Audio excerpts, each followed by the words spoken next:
Desert Island Discs.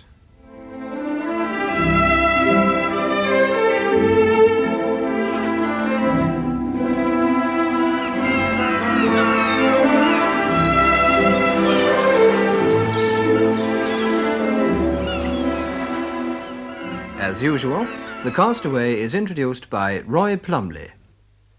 This week, ladies and gentlemen, it's Field Marshal Montgomery of Alamein. What's the first record you've chosen? Now, I'm a soldier, and a soldier is someone who, at the end of the day, is a person who is trained to kill people.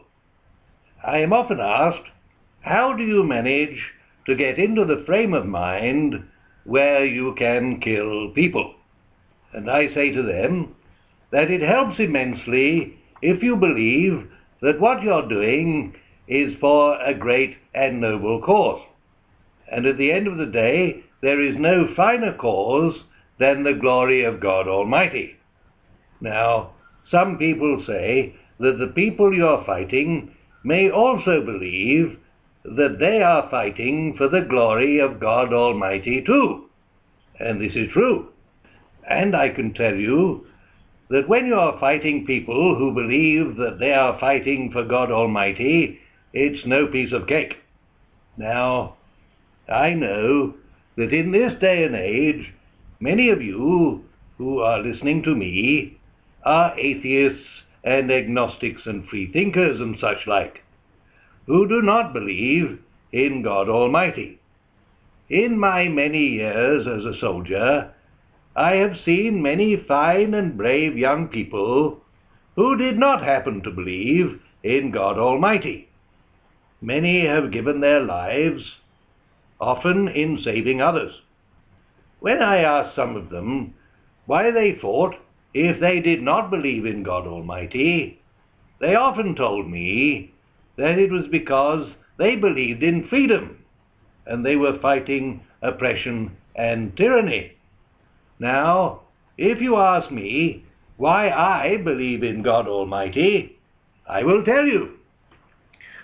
No matter how well you are trained, unless you're wrong in the head, you cannot kill people or order those in your command to kill people and risk their own lives in doing so without being disturbed and troubled by it afterwards. Now, if you believe in God Almighty, you know that when you kill someone, what you're actually doing is handing them over to the mercy of God Almighty for Him to judge and deal with in His infinite wisdom. All you are doing is acting as His tool. Now, when you believe that, it does help a little for you to sleep at night and to carry on. And this is why I have chosen this particular record to start off with. Although some of my atheist and agnostic friends have told me that they think the words are quite ludicrous, I do find that they give me great comfort. Well, let's start with the Battle Hymn of the Republic. The Battle Hymn of the Republic, sung by the Mormon Tabernacle Choir.